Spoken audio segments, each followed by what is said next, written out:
Hello students, मैं हूं खुशबू शर्मा। आप देख रहे हैं वीकेएस बायो एजुकेशन।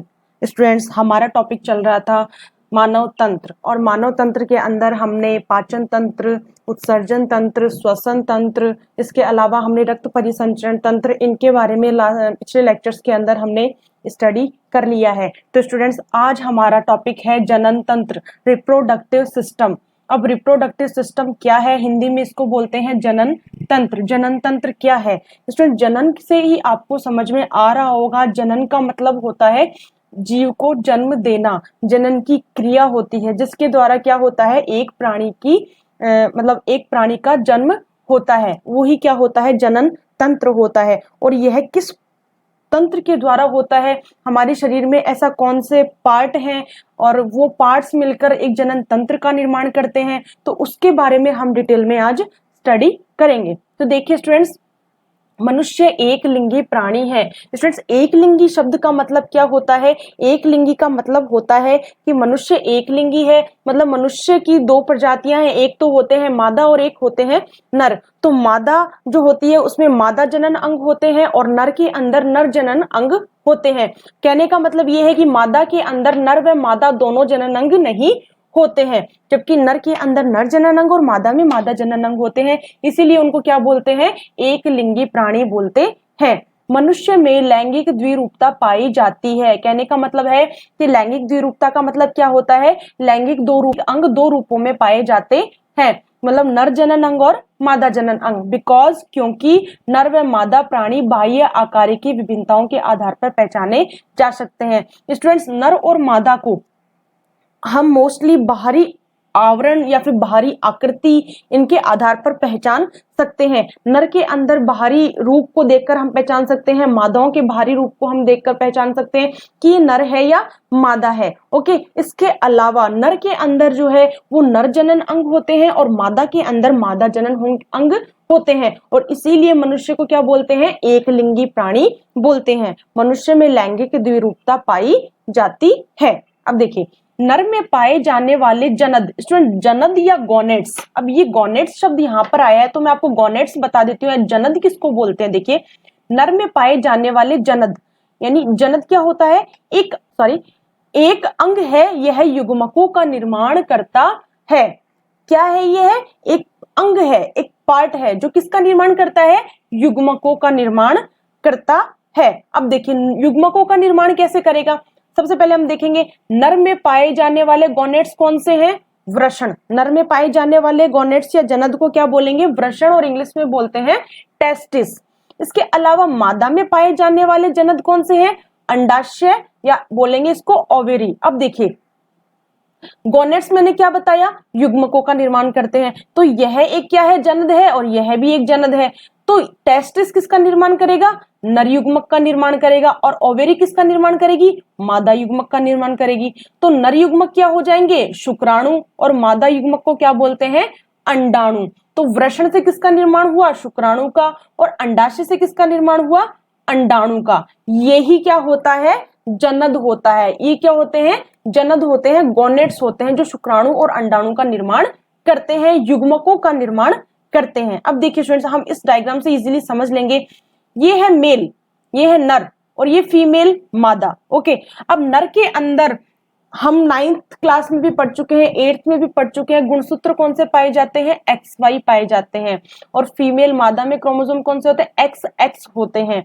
और मेल का जो जनद होता है उसको क्या बोलते हैं, टेस्टिस बोलते हैं। देखिए स्टूडेंट्स, मैंने आपको यहाँ पे बताया था, वृषण क्या है इसका, गोनेट्स, जनद क्या है, टेस्टिस है, और मादा का क्या है, ओवेरी है, अंडाशय है। ठीक है, अब टेस्टिस किसका निर्माण करेगा, स्पर्म, शुक्राणु का निर्माण करता है, और ओवेरी अंडाशय किसका निर्माण करती है, अंडाणु का निर्माण करती है, इसको बोलते हैं ओवा।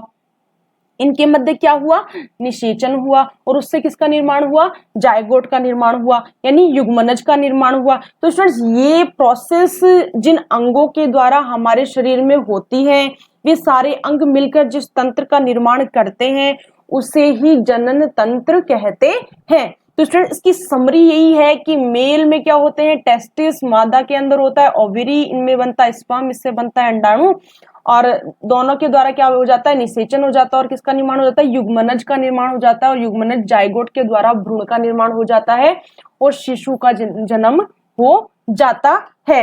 यही प्रोसेस होता है जनन का। अब देखिए मनुष्य जरायुज प्राणी है, जरायुज विविपेरस, एक होता है स्टूडेंट्स ओवोपेरस, एक होता है विविपेरस। ओवोपेरस प्राणी, ओविपेरस प्राणी वे प्राणी होते हैं जो अंडे को जन्म देते हैं, अंडे को अपने शरीर से बाहर त्यागते हैं, जो कि विविपेरस प्राणी कौन से होते हैं, जो निषेचन के बाद में जायगोट का भ्रूणीय विकास मादा के गर्भाशय में होता है। जायगोट बना था, मैंने आपको बताया, ये युग्मनज बन गया। अब इस युग्मनज का निर्माण कहाँ हुआ, मादा के गर्भाशय के अंदर हुआ और निश्चित समय के बाद में सुविकसित शिशु को जन्म दिया जाता है। किसको जन्म दिया जाता है स्टूडेंट्स, शिशु को जन्म दिया जाता है। शिशु को जन्म दे रहे हैं इसीलिए उनको क्या कहा गया, विविपेरस प्राणी कहा गया। तो मनुष्य कौन सा प्राणी है, तो आप बताएंगे मनुष्य जरायुज प्राणी है, मनुष्य विविपेरस प्राणी है। स्टूडेंट एग्जाम में काफी बार ये क्वेश्चन आ जाता है, तो प्लीज आप इसको अच्छे से समझ लीजिएगा कि ओविपेरस और विविपेरस प्राणियों के अंदर क्या फर्क होता है और मनुष्य कौन सा प्राणी है, जरायुज प्राणी है, क्योंकि इससे क्या होता है, जायगोट के द्वारा शिशु की उत्पत्ति होती है और सुविकसित शिशु को ही जन्म दिया जाता है। अब देखिए मनुष्य में इन जनन कोशिकाओं का विकास, अब मनुष्य के अंदर क्या होता है, इन जनन कोशिकाओं का विकास कब शुरू हो जाता है, यौवन आरंभ अवधि में होता है। मतलब जब बच्चा थोड़ा बड़ा होता है और जब वह एडल्ट स्थिति के अंदर आ जाता है, जब वह मतलब कहने का मतलब जब वह मैच्योर हो जाता है, उस कंडीशन के अंदर उसमें किसका विकास होना शुरू हो जाता है, यौवन आरंभ शुरू हो जाता है, उन जनन अंगों के अंदर परिपक्वता आनी शुरू हो जाती है। इस अवस्था में जनन परिपक्वता आती है। जनन अंग तो होते हैं लेकिन जनन अंगों में परिपक्वता कब आती है, जब मनुष्य यौवन आरंभ अवस्था में पहुंचता है। लड़कों में यौवन आरंभ के क्या लक्षण होते हैं, मतलब कैसे पता चले कि लड़का अब जो है उसका जो यौवन आरंभ की कंडीशन शुरू हो गई है या फिर हम कहें तो उसके अंदर जनन अंगों का विकास शुरू हो गया है, ये हम कैसे समझेंगे, ये समझेंगे उसकी आवाज के अंदर भारीपन आ जाना या फिर लड़की के दाढ़ी मूंछ आना शुरू हो जाना। तो इसका मतलब क्या हो जाता है कि बच्चा क्या हो रहा है, मैच्योर हो रहा है, बड़ा हो रहा है। वो किस वजह से, यौवन आरंभ, क्योंकि उसमें जनन अंग क्या हो रहे हैं, विकसित हो रहे हैं। और लड़कियों के अंदर त्वचा तेलीय हो जाना, रजोधर्म शुरू हो जाना, मेंस्ट्रुअल साइकिल, एमसी पीरियड जिसको बोलते हैं, इसके अलावा स्तनों का विकास हो जाना, ये सब लड़कियों के यौवन आरंभ के लक्षण है। अब मनुष्य के अंदर यौवन आरंभ कौन सी एज में शुरू हो जाता है, 13 to 15 एज के अंदर, और लड़कियों की 12 to 14 ईयर्स की जब लड़कियां होती है तो इस पीरियड के अंदर लड़कियों का यौवन आरंभ शुरू हो जाता है, जनन अंगों का विकास शुरू हो जाता है। 18 वर्ष की एज जब प्राप्त कर लेता है कोई मनुष्य या कोई बच्चा, तो वो क्या हो जाता है, परिपक्व अवस्था में पहुंच जाता है, लैंगिक रूप से वह परिपक्वता पूर्ण हो जाता है।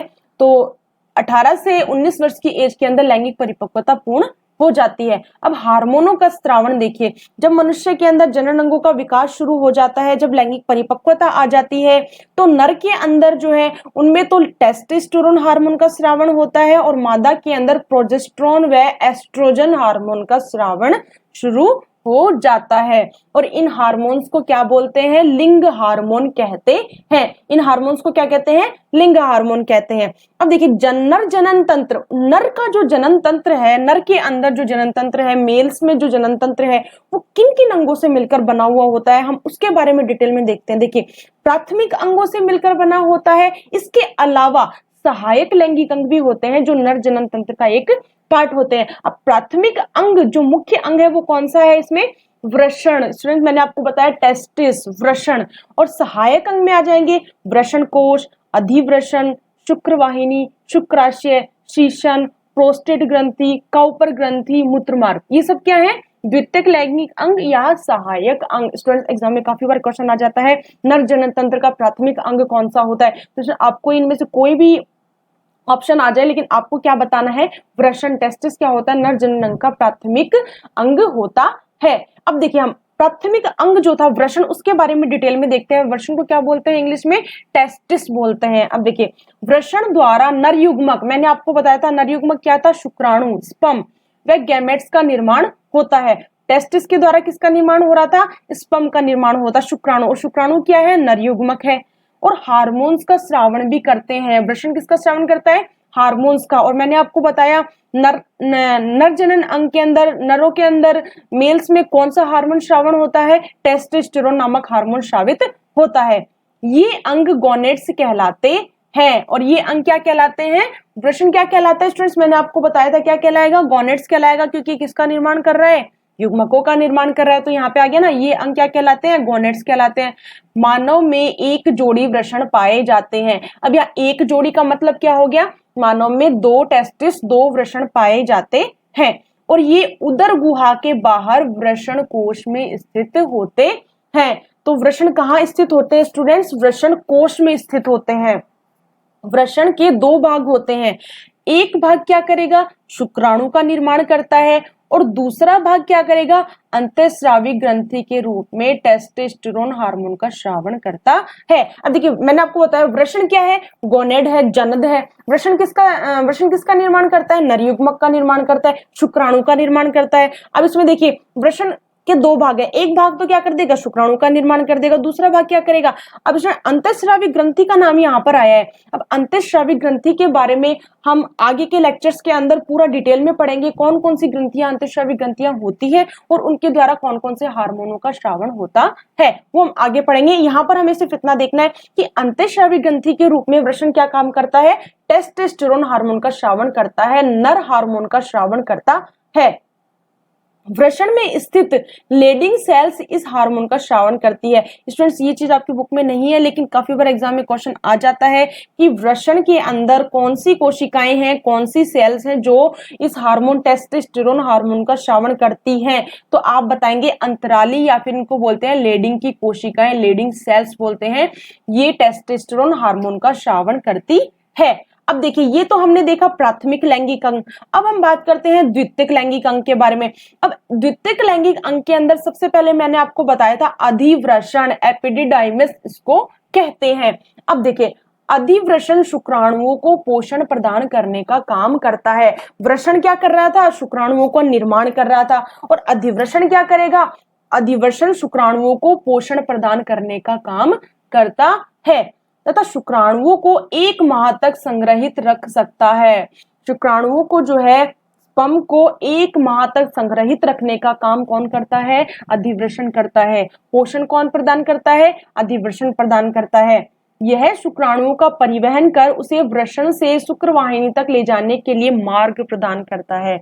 स्टूडेंट्स वृषण से शुक्राणु कहाँ जाते हैं, शुक्रवाहिनी के अंदर पहुंचते हैं। तो उस शुक्रवाहिनी तक पहुंचने के लिए अधिवृषण क्या करेगा, एक मार्ग प्रदान करेगा। शुक्राणुओं के परिवहन के लिए क्या करेगा, वृषण से एक मार्ग प्रदान करेगा, जिसके थ्रू शुक्राणु जो है वो कहाँ पहुंच जाएंगे, शुक्रवाहिनी तक पहुंच जाते हैं। तो ये हो गया अधिवृषण। तो हमने पढ़ा वृषण, अधिवृषण। अब हम पढ़ते हैं ये स्टूडेंट्स, ये सारे क्या चल रहे हैं, सहायक जनन अंग या द्वितीयक नर जनन अंग के बारे में हम पढ़ रहे हैं, है ना। अब देखिए वृषण कोश, तो वृषण कोश क्या होता है, कोश से ही आप समझ रहे होंगे कोश का मतलब क्या है। वृषण कोश ताप नियंत्रक यंत्र की भांति कार्य करता है। इसमें मैंने आपको बताया था वृषण किस में स्थित है, वृषण जो है वृषण कोश में स्थित थे। ये देखिए एक जोड़ी वृषण उदरगुहा में वृषण कोश में स्थित है ना। अब वृषण कोश क्या है, वृषण कोश एक प्रकार से, कोश का मतलब क्या है, एक कमरे की प्रकार से, एक उसकी चारों तरफ एक लेयर के रूप में पाया जाता है। ये क्या करता है, ये ताप नियंत्रक का काम करता है। वृषण जिसके अंदर है कोश में, तो वृषण के लिए क्या करता है, एक ताप नियंत्रक की भांति कार्य करता है, ताकि वृषण जब शुक्राणुओं का निर्माण करे तो वो इजिली कर पाए। शुक्राणुओं के निर्माण हेतु शरीर में कम तापमान की आवश्यकता होती है। कहने का मतलब ये है कि बॉडी में यदि तापमान ज्यादा हो रहा है, लेकिन वृषण कोश का तापमान उतना ही रहता है जिससे वृषण शुक्राणुओं का निर्माण आसानी से कर सके। ठीक है, तो ये बात हो गई हमारी वृषण कोश की। अब हम देखते हैं शुक्रवाहिनी। वास डिफरेंस किसको बोलते हैं, देखिए शुक्रवाहिनी नाम आ रहा था ऊपर। वृषण से शुक्राणु कहाँ पहुंचते हैं, शुक्रवाहिनी में पहुंचते हैं। देखिए यह लगभग 45 सेंटीमीटर लंबी नलिका होती है। वाहिनी का मतलब क्या हो गया, शुक्रवाहिनी एक नलिका के लायक, नलिका रूपी संरचना होती है और लगभग 45 सेंटीमीटर लंबी यह होती है। शुक्राणु शुक्राशय तक शुक्रवाहिनी द्वारा ही पहुंचते हैं। जिन शुक्राणुओं का निर्माण वृषण में हुआ था उन शुक्राणुओं को ही शुक्रवाहिनी क्या करती है, शुक्राशय तक पहुंचाने का काम करती है। और शुक्रवाहिनी तक पहुंचाने का काम एक मार्ग कौन प्रदान कर रहा था, अधिवृषण प्रदान कर रहा था, वो हमने अभी पढ़ा था। ठीक है, अब देखिए शुक्रवाहिनी मूत्र नलिका के साथ एक संयुक्त नली बनाती है, मतलब शुक्राणु तथा मूत्र समान मार्ग से ही प्रवाहित होते हैं। शुक्रवाहिनी क्या करती है, मूत्र नलिका के साथ क्या बना लेती है, अटैच करके क्या बना लेती है, एक संयुक्त नली बना लेती है। इसी वजह से शुक्राणु और मूत्र जो है वो समान मार्ग से, एक ही मार्ग से प्रवाहित होते हैं। मानव में एक जोड़ी शुक्रवाहिनी पाई जाती है, एक जोड़ी का मतलब 2 शुक्रवाहिनी पाई जाती है। एक वाहिका एक वृषण से शुक्राणुओं का परिवहन करती है तथा शुक्राशय से मिलकर बाईं व दाईं स्खलन वाहिनी में मिल जाती है। एक वाहिका क्या करेगी, एक वाहिका एक वृषण से क्या करेगी, शुक्राणुओं का परिवहन करने का काम करेगी, और परिवहन करके कहां पहुंचाएगी, शुक्राशय में। तो शुक्राशय से मिलकर बाईं और दाईं स्खलन वाहिनी में मिल जाती है। ये कहां आकर मिलेंगी, बाईं और दाईं में। एक वाहिका क्या करेगी, मतलब एक वाहिका का मतलब क्या है, 2 अलग अलग वाहिकाएं हैं, तो दोनों क्या करेंगी, वृषण के शुक्राणुओं का परिवहन करने का काम करेंगी। ठीक है, और फिर किसमें मिल जाएंगी, बाईं और दाईं स्खलन वाहिनी में मिल जाएगी। यह वाहिका शुक्राशय के साथ मिलकर स्खलन वाहिनी बनाती है।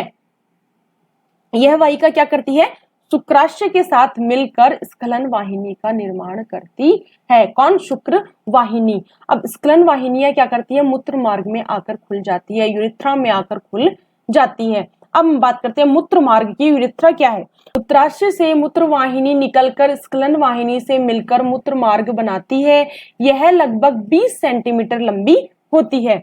मूत्र जन नलिका शीशन से मूत्र जनन छिद्र द्वारा क्या हो जाता है, बाहर खुल जाती है, और मूत्र मार्ग के द्वारा मूत्र व वीर्य दोनों को उत्सर्जित किया जा सकता है, बाहर निकाला जा सकता है। इसीलिए इसको क्या बोलते हैं, मूत्र मार्ग को उभयनिष्ठ मार्ग कहा जाता है।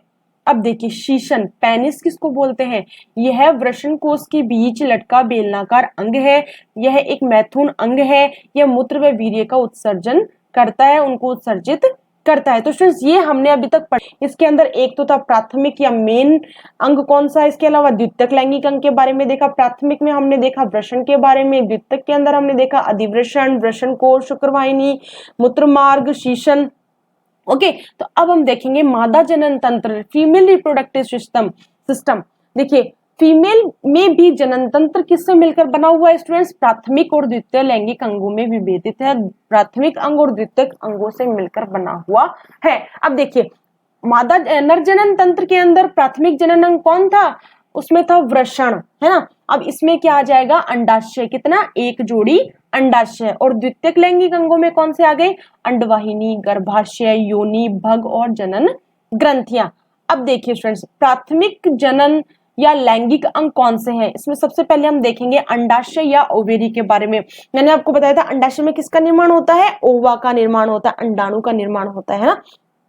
अब देखिए मादाओं में बादाम की शेप के 2 अंडाशय उदर गुहा में स्थित होते हैं, और कहाँ पे, पेल्विक भाग में गर्भाशय के दोनों ओर पाए जाते हैं। पेल्विक रीजन जो होता है, नीचे का पार्ट जो होता है, वहां पे गर्भाशय जहां है उसके दोनों ओर पाए जाते हैं 2 अंडाशय, 2 ओवेरी, और कहा, उदर गुहा में स्थित होते हैं। ठीक है, अब देखिए अंडाशय के क्या क्या कार्य हैं। अंडाशय मैंने आपको बताया ओवा, अंडाणुओं का निर्माण करता है। इसके अलावा अब देखिए अंतःस्रावी ग्रंथि के समान मादा हार्मोन्स जिनको बोलते हैं एस्ट्रोजन व प्रोजेस्टेरोन हार्मोन, इनका श्रावण का कार्य करता है। उसके अंदर वृषण कौन से हार्मोन का श्रावण कर रहा था, टेस्टोस्टेरोन हार्मोन का श्रावण करता, नर हार्मोन का श्रावण कर रहा था। यहाँ पे अंडाशय किसका हार्मोन का श्रावण कर रही है, मादा हार्मोन का श्रावण कर रही है। कौन कौन से, एस्ट्रोजन और प्रोजेस्टेरोन। स्टूडेंट्स काफी बार एग्जाम में क्वेश्चन आ जाता है, नर हार्मोन पूछ लेंगे या फिर मादा हार्मोन पूछ लेंगे, और नाम पूछ लेते हैं, तो आप ये नाम एकदम रट लो कि नर हार्मोन तो होता है टेस्टोस्टेरोन और मादा हार्मोन होते हैं एस्ट्रोजन और प्रोजेस्टेरोन। ठीक है, दोनों अंडाशय में असंख्य अंडाशयी पुट्टिकाएं होती हैं या पाई जाती हैं। ये पुट्टिकाएं अंडाणु निर्माण का काम करती है। अंडाशय में क्या होती है, अंडाशयी पुट्टिकाएं होती है, और वो किसका निर्माण करती है, अंडाणु का निर्माण करती है।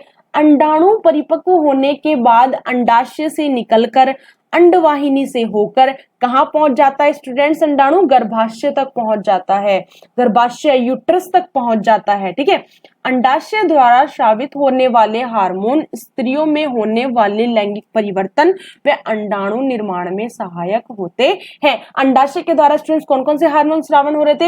एस्ट्रोजन और प्रोजेस्टेरोन हार्मोन। तो ये क्या काम करेंगे? एक तो ये लैंगिक परिवर्तन या लैंगिक परिपक्वता लेकर आते हैं, इसके अलावा क्या करेंगे? अंडाणुओं का निर्माण करेंगे। तो स्टूडेंट्स हमने देख लिया अंडाणु परिपक्व होने के बाद में अंडाशय से निकलकर अंडवाहिनी से होते हुए कहां पहुंचा? गर्भाशय के अंदर पहुंच गया। कहां पे पहुंच गया? यूट्रस में पहुंच गया।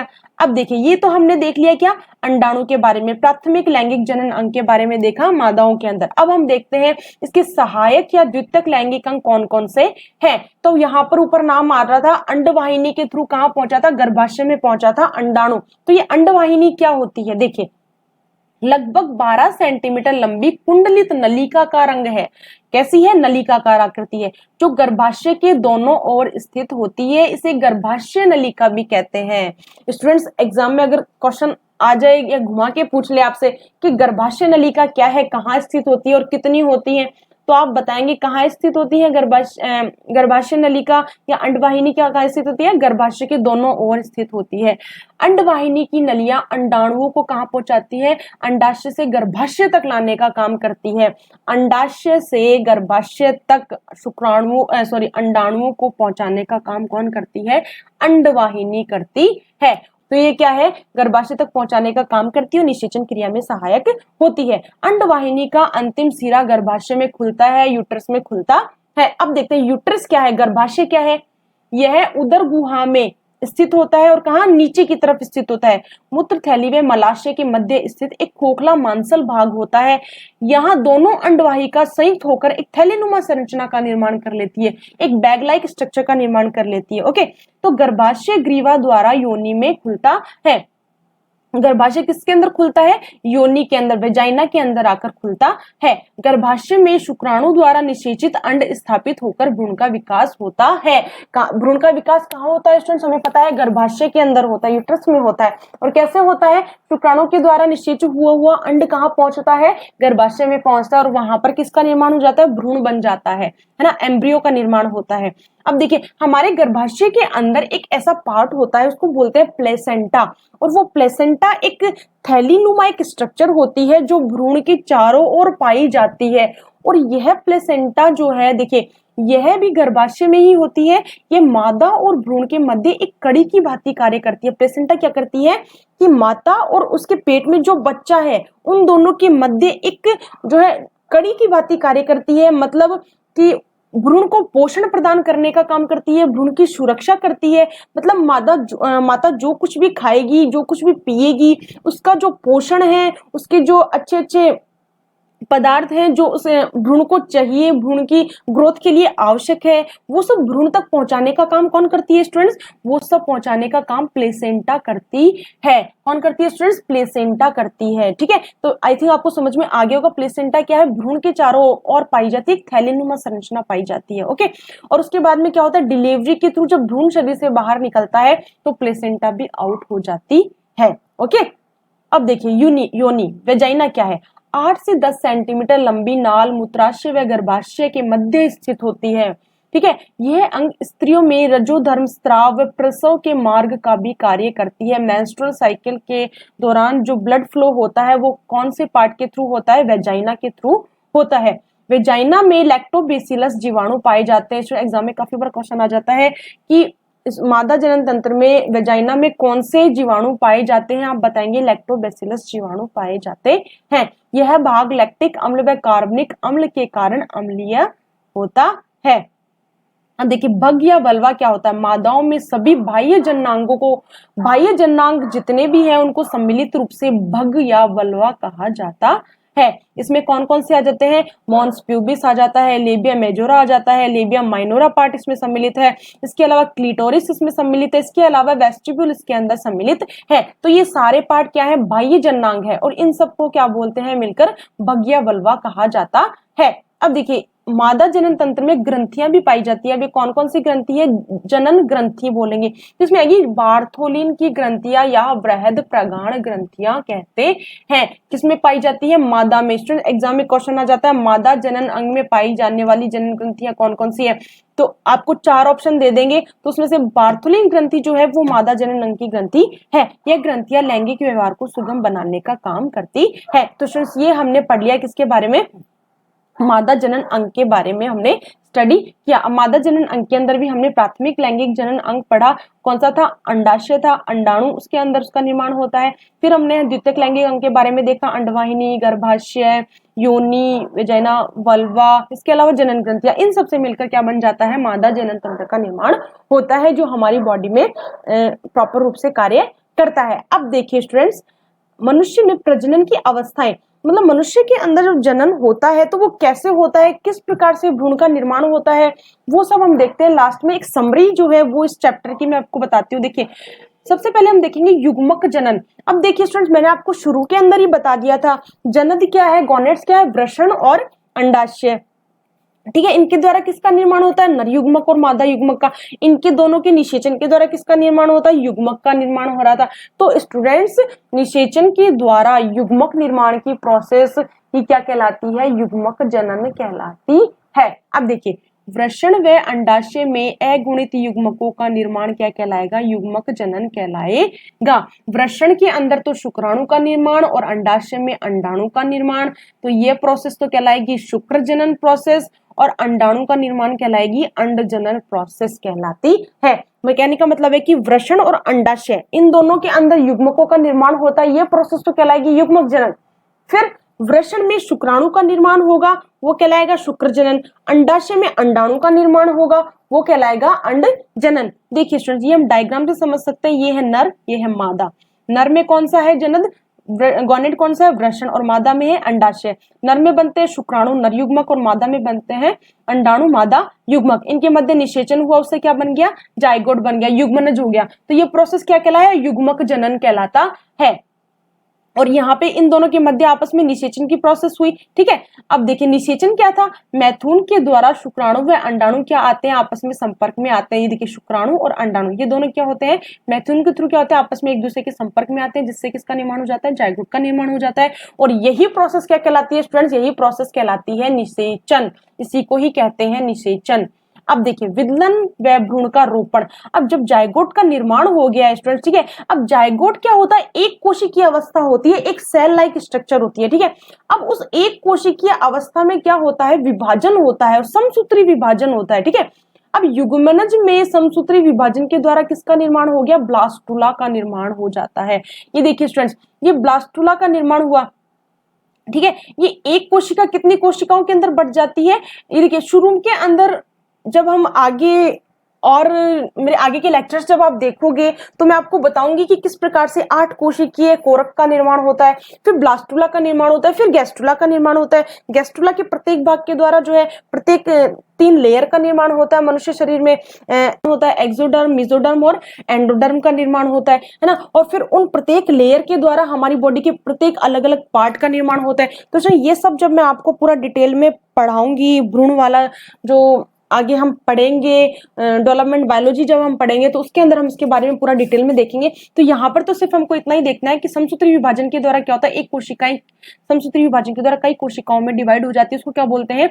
ब्लास्टुला या कोरक कहते हैं। अब यह कोरक क्या होता है? गर्भाशय के अंत स्तर में जाकर स्थापित हो जाता है। गर्भाशय में इसका क्या हो जाता है स्टूडेंट्स? रोपण हो जाता है, और वहीं पे क्या होता है? भ्रूण का विकास होता है। कहने का मतलब ब्लास्टुला के अंदर ब्लास्टोसिस प्रोसेस के द्वारा गैस्टुला का निर्माण होता है, गैस्टुला के बाद में लेयर्स का निर्माण होता है, फिर उसके बाद में भ्रूण के प्रत्येक पार्ट का निर्माण होता है, और फिर उसके बाद में एक कंप्लीट भ्रूण का निर्माण हो जाता है। और फिर भ्रूण का विकास होने के बाद शिशु को जन्म या बेबी का जन्म हो जाता है। किसके द्वारा होता है स्टूडेंट्स? प्रसव क्रिया के द्वारा होता है। बेबी के जन्म होने की क्रिया या शिशु के जन्म होने की क्रिया क्या कहलाती है? प्रसव क्रिया कहलाती है। स्टूडेंट्स क्या कहलाती है? प्रसव क्रिया कहलाती है। तो स्टूडेंट्स ये देखिए, आपको आई थिंक समझ में आ गया होगा, नर व मादा ठीक है। इनके गोनेट्स बोल दो या जनक बोल दो, वृषण और अंडाशय इनके द्वारा नर युग्मक और मादा युग्मक का निर्माण हुआ, निषेचन हुआ, जाइगोट बन गया, उसमें समसूत्री विभाजन हुआ, ब्लास्टुला बन गया, ब्लास्टुला का गर्भाशय में रोपण हो गया, फिर उसके बाद में उसमें क्या हुआ, भ्रूण का विकास हो गया, भ्रूण को प्रसव क्रिया के द्वारा जो है शरीर से बाहर निकाल लिया जाता है। तो स्टूडेंट्स ये पूरा प्रोसेस हमारा क्या कहलाएगा, मनुष्य में प्रजनन होगा। ये पूरा प्रोसेस किसका है, मनुष्य में प्रजनन का है। तो स्टूडेंट्स आज हमारा ये जो जनन तंत्र वाला टॉपिक है ये कंप्लीट हो गया है। आई थिंक आपको ये इजीली समझ में आ गया होगा। इसके अलावा बाकी तंत्र के बारे में भी मैं मेरे पिछले लेक्चर्स में बता चुकी हूँ। तो स्टूडेंट्स यदि आपको मेरा वीडियो पसंद आ रहा है, मैं जो पढ़ा रही हूँ वो अच्छे से समझ में आ रहा है, तो आप मेरे चैनल को सब्सक्राइब कर लीजिए, मेरे चैनल को लाइक कीजिए और मेरे चैनल को ज्यादा से ज्यादा अपने फ्रेंड्स के बीच में जो है शेयर कीजिए। Thanks for watching this video.